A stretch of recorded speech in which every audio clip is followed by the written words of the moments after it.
We've just started on our trip. It's the first day today. We are heading to Hampi from Bangalore. And to begin with, we had some challenges. Well, not challenges, but putting up the luggage and getting everything ready took some time, because it was the first time we were trying out the bags when they were fully loaded. And it took some time to adjust the straps and getting it all lined up with sufficient clearance from the exhausts. So yeah, we got a little late. It's almost 8 o'clock now. We plan to start around 6 or 6:30.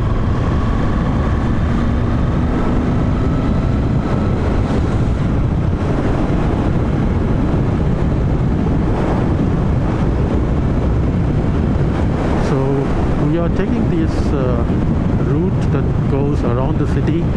It's a little longer, a little slower in terms of the speeds, but at least this will be traffic free. There won't be much congestion or traffic jams.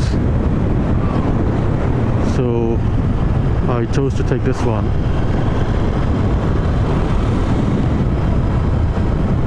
And just like my other long trips, my wife is joining me as a passenger. And like I said in my last few videos, although she started riding her own bike, she has not reached that level of proficiency and confidence to go on such long tours. At least for me, that becomes very stressful. So for this one, we chose to... Oh shit, I think I was supposed to turn. No, never mind.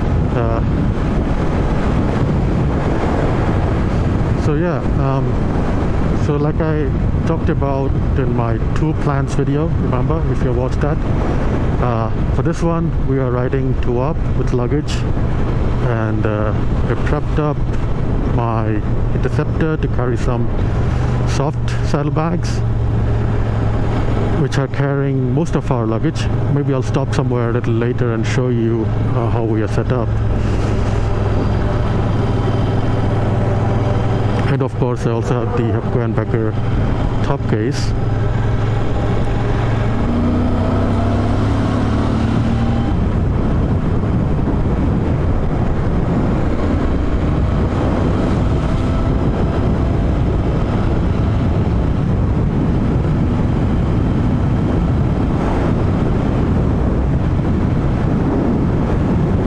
Remember my last video, the scooter vlog, the long Vespa ride? This is the route I took. And yeah, I talk about quite a lot of things about this road in that vlog, and also compare it to the other option going via the city. But today somehow, this seemed better. On the other vlog, I said that the city option was better, because this is just too long and not fast enough. But today I'm actually kind of afraid of having a lot of traffic and congestion on the city route.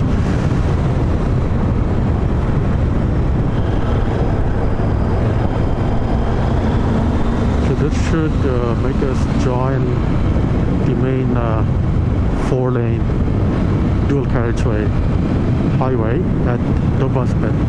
So we should be, bypassing Nilamamla and all that.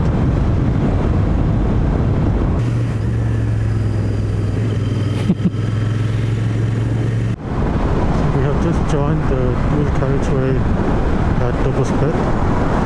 It's 9:37 a.m. Well, on the secondary highways, we had a few challenges. Well, one challenge, the road was quite bumpy, and we are a little heavily loaded, and even with the right amount of preload, we were bouncing around quite a lot. I think that's expected. I mean, if you had less preload, you would probably just bottom out, not bounce around so much. But yeah, so we were bouncing around, but that itself wasn't the problem. A few times I noticed that it felt like my brakes were binding, and I'm not sure if that's what happened, but you know, like I was trying to change gears and I pulled in the clutch, the bike was slowing down, it was not coasting. It almost felt like I had the brakes slightly applied, but I did not. I mean, I had my hands and feet off the brakes, but it felt like the brakes were applied. It happened a few times, and each time, once we stopped and started again, it was fine. So I'm still not sure what was happening.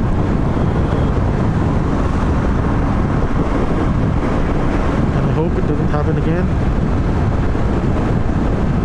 But that was a bit of a worrying thing right at the beginning of this trip. So let me clarify a little here. This does sound like a big problem, but it really wasn't. It did happen a few more times during the trip, but each time we would come to a complete stop and start again, the brakes would be released. Also later we increased the rear suspension preload to the max, which seemed to decrease the occurrence of this thing to some extent. Also I figured out that this would happen when I would hit a bumpy patch with the brakes applied. So I kind of learned to come off the brakes before hitting that bumpy patch or speed breaker. And that minimized the occurrence of this to a large extent. So I kind of think that might be related to the ABS. Maybe somehow the jerks and the increased suspension movement from the load was causing the brakes to somehow get stuck on. And when the bike would come to a complete stop, it would reset and release. So that's my assumption. I don't know for sure what exactly happened. Train. It's like a Shatabdi.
Those are usually signs that we're approaching Chitradurga.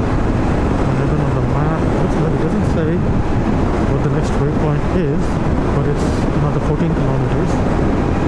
And from there, we're supposed to turn right towards Hospet or Hampi.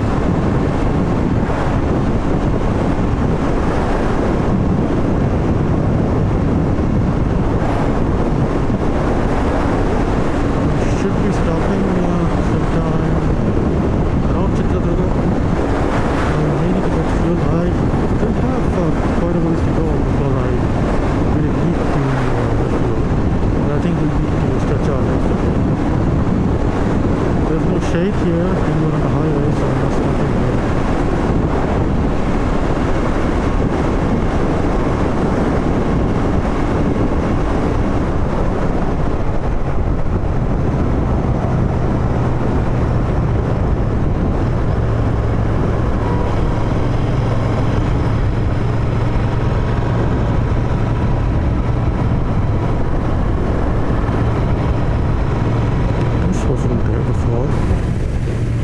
exactly, they're constructing a new bypass for Chitradurga.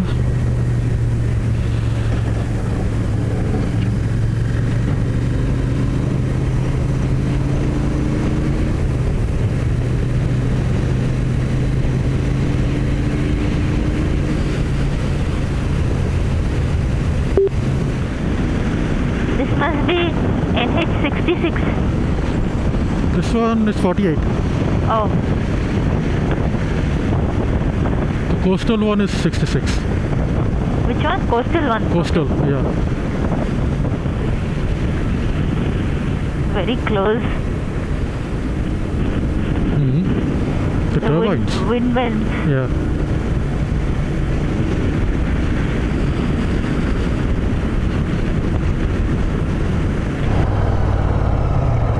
Yeah. This was stretching.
On the Hampi road now. Yeah. That's a nice lake. Yeah. Very clean water.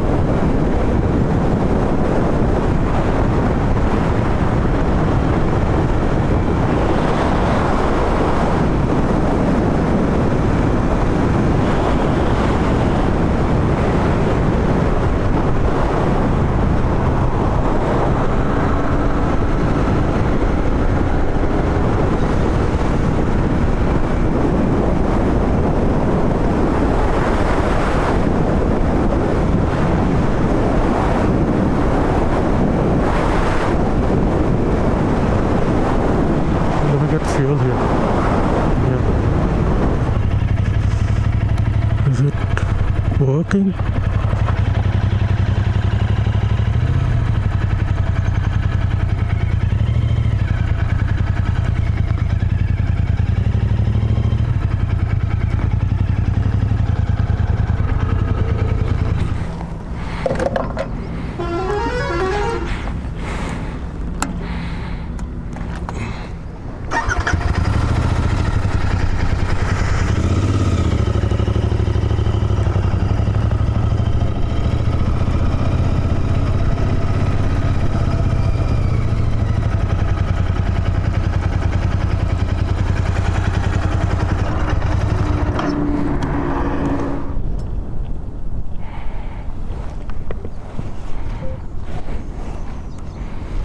So this is our luggage, the Givi bags. Every now and then you have to adjust them a little because they almost touch the exhaust. Even now it's very close, but we don't have much distance to cover, so I think it's gonna be okay. So no, that was not exactly okay. As you can see, the right side bag is almost touching the exhaust, but on that day we didn't have that much more distance to cover, so there wasn't any real damage done. Later in the trip we learned to use one of our bungee cords just the right way, so it would hold the bags up just high enough above the exhausts. It's quite windy here. Of course, no wonder they have the wind turbines all around this place.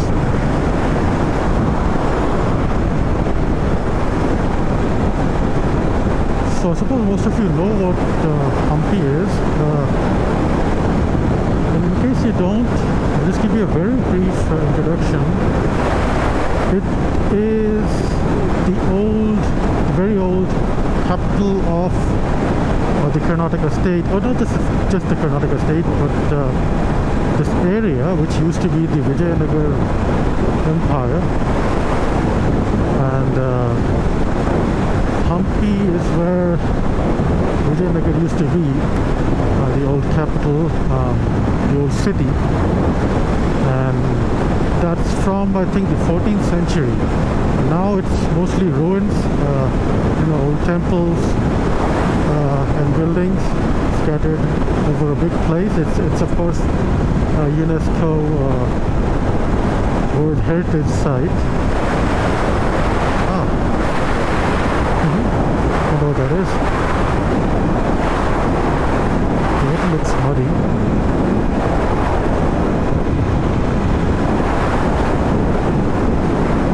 Yeah, so that's Hampi. That's where we're going today. Even after being in Bangalore for over a decade, I haven't been to Hampi yet. I've wanted to go several times because I am a bit of a history buff, and I like archaeological sites, but I've never made it there. Possibly because I think this road that we are on now, this wasn't a 4-lane earlier. This road itself wasn't so good. I could be wrong. I'm not sure when this was converted into a 4-lane. So yeah, earlier, my car was capable of bad roads, and of course they're all capable, but I was just kind of a bit unwilling to go there. And also, accommodation in Hampi normally is quite expensive, because it's very popular with foreign tourists, But now, because of the COVID situation, prices are quite good. And also, you can only visit in winter because there's a lot of walking around involved. And even in winter, the place is quite hot. So in summer, it can get really difficult.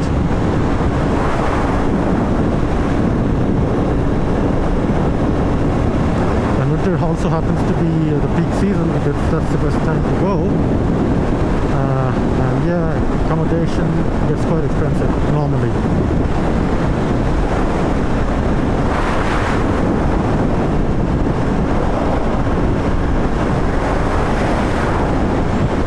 The wind is really crazy. It sometimes feels like it'll blow you off the road. It's mostly a headwind though. With a bit of a crosswind component.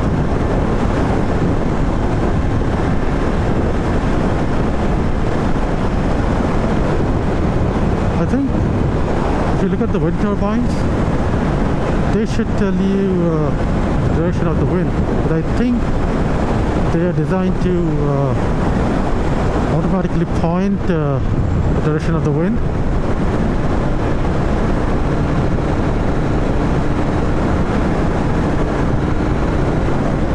So according to them, I should be having a crosswind from the right, but there is definitely a very strong headwind component too, which is preventing me from going faster than 100 kilometers per hour. Although the road itself is pretty good, you should be able to do much higher speeds.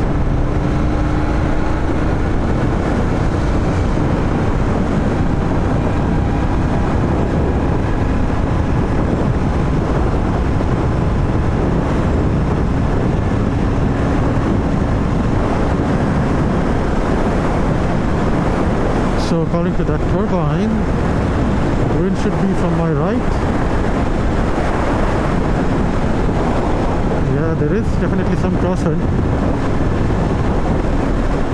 but I'm feeling more of a headwind.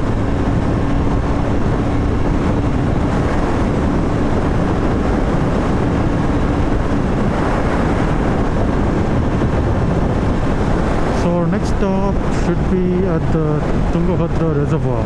So on the way we should get to see a pretty large reservoir that was created by the dam on the Tungabhadra river. So let's try and stop there next.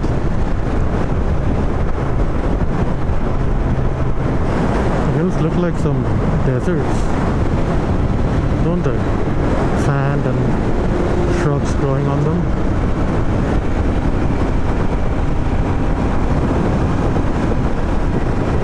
And now I can see the rocks.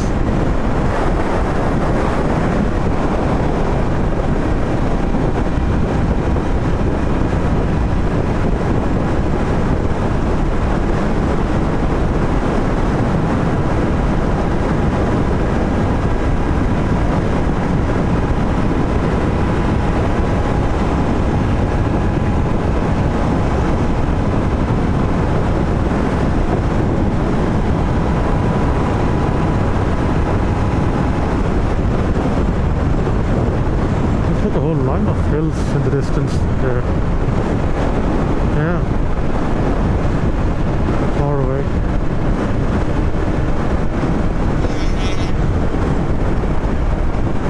I know the GoPro is probably not capturing that. It was quite far.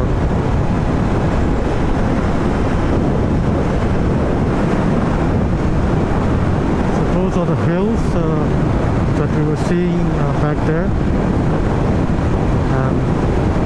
Back there they seem pretty distant, but right now they're much closer. I don't know if they are still visible on the GoPro, but I think those are the hills that we will be crossing underneath through the tunnel. So the tunnel should be just after the reservoir, and Hampi is on the other side of those hills, I think. So we have a tunnel to go underneath those hills.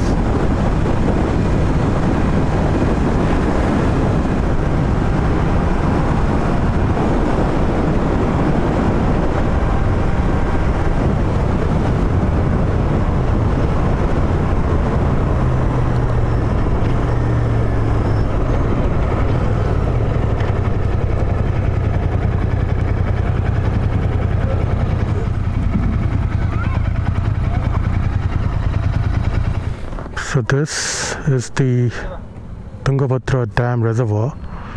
Pretty big, isn't it? In some places you can see the water all the way up to the horizon.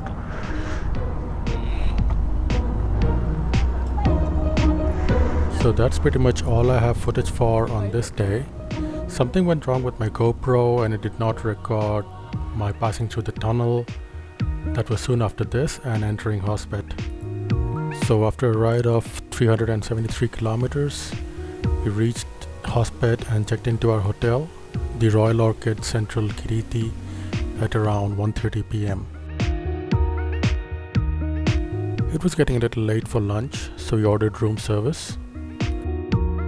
We could have explored around a bit on that day, but as we had 2 full days ahead of us at Hampi, we decided to save our energy and leave the sightseeing for the 2 days ahead of us.